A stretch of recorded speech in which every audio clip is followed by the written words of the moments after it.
Let's see what these two guys are made of. Let's kick the video in. Like today.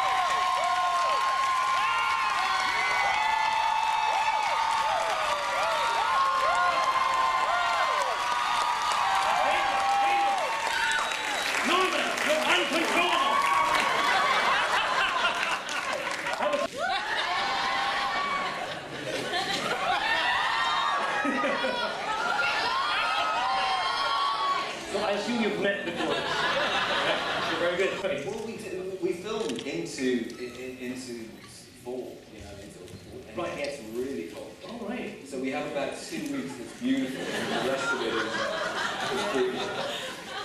You're just incorrigible, aren't you? How are we going to make it through today? He's just been showing me pictures of himself in an award ceremony. Yeah! Is he wearing any clothes? He was, but he was holding the award in a very provocative like this.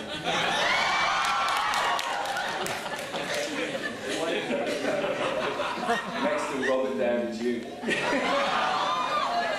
Showing off their respective Iron Men. And what about for you, Norman? What's an average day on set like for you guys?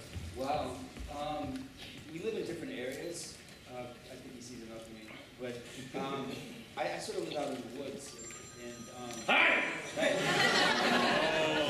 Your mom? Yeah. Anything you want to say to your mom? Mom, I'm dead like. Yeah.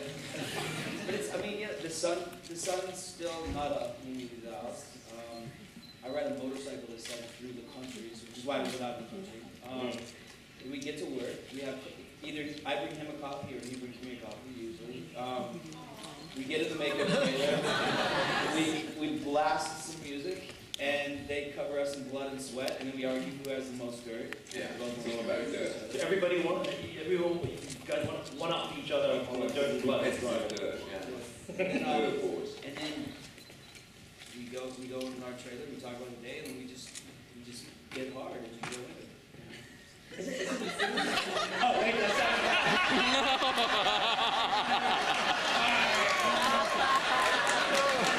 Don't encourage him! Kiss in the eye! That was so amazing. You invited it? I'm going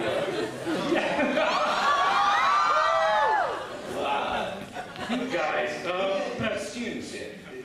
I got sent the script, and it was a breakdown of what it was about, and then only afterwards, when I read the first episode, did I realize that it was based on this graphic novel. And I went to my local comic book store in London and said, "Have you heard about this novel and this comic?" And they said, "Come this way," and they showed me a wall.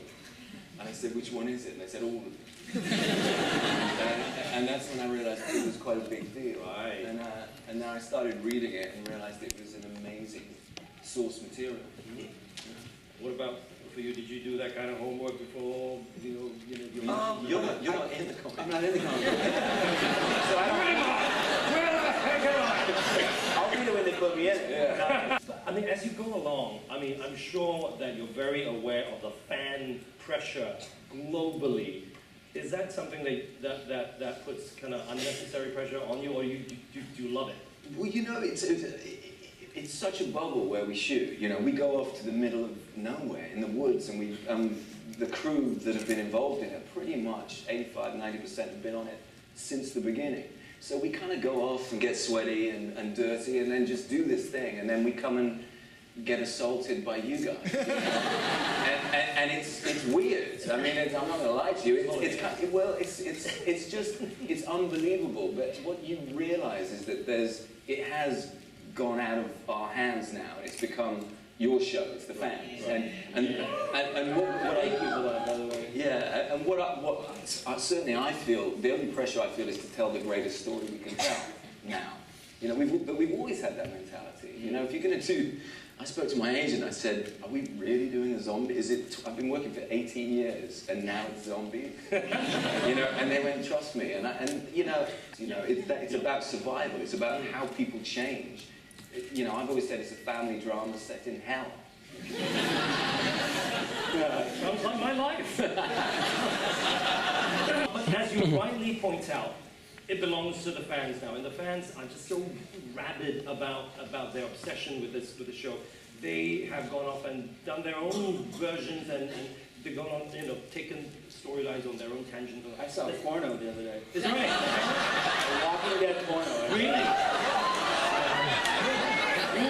Like things falling off, and You know who was Sarah. Sarah had Bernthal, had Grimes. I mean, yeah. you must. I won't go there, but Was it cool? You must give me the website. When you come to New York, I have it in New York. What is it Are called? you sure you weren't in it? But the guy that played me, good job. Yeah. Big crossbow. Big crossbow, yeah. Very large. How was my python? You're gonna, it's just different. I love you, by the way. Yeah, so when in the series did you guys fall in love with each other? Day one. Day one, it was love it. Yeah, You had each other at hello. Dude, I love the Like squirrels. You know, apparently, I think John Bernthal, in the first season, the editors cut together a love story between me and him. So I think it's every season they're just trying to hook me up. There's a special segment in the porn version with that as well. Actually, there is with you and John. So, I mean, on set every day, I mean, with the intensity of the subject matter and everything, there are a lot of laughs as well. Oh, God, yeah. Yeah. We have a little thing we do. There's a really intense scene, and it's just the two of us.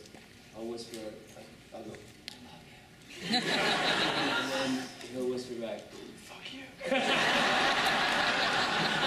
It's actually on It's film. like a real marriage. Yeah. It was at the end of season 3 when we're carrying away Andrea's body. Oh, yeah. For those of you who haven't seen season 3, I'm sorry that I just ruined it. Spoiler alert. I'm convinced the only reason I got the job was because my son had just been born. Oh. And I hadn't slept for 4 days, and I looked like I'd survived this whole That's the look we want. They went, you're the man. I just looked haggard, you know. So that's what I enjoyed about the character. I loved the fact that he's not a man with no name. He's a man.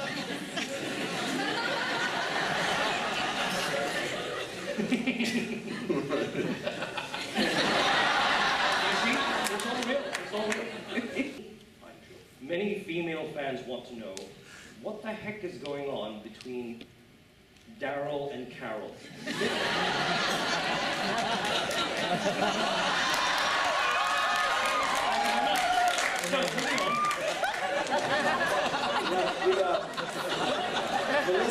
Melissa who's killing it this year. Oh, yeah. She I- is a seriously good actor. Our next half, You wait. oh my God. Wait for this guy as well. I think there are 3 episodes in the back 8 of this season that are, I think, some of the best episodes. How have you managed to find the time and the opportunity to do other work? I know you guys are really busy outside, commitments to this as well. How have you managed that? I go home and see my family. That's what I do. Oh. I go home and see this film. Shaggy barricaded apartment in an HDB building. 10 months after a major virus outbreak, which may now be airborne from decomposing bodies. A group of young men are brought together by harsh circumstances to survive in an island city wrought with disease, cannibalism, and extremely violent gangs. Sounds like it's set in Gala. The scene starts as one of the characters comes back from an attempt to find food in the desolated city, but all he can find is cat food. That's what it says here. Let's take a look. Good luck, everyone.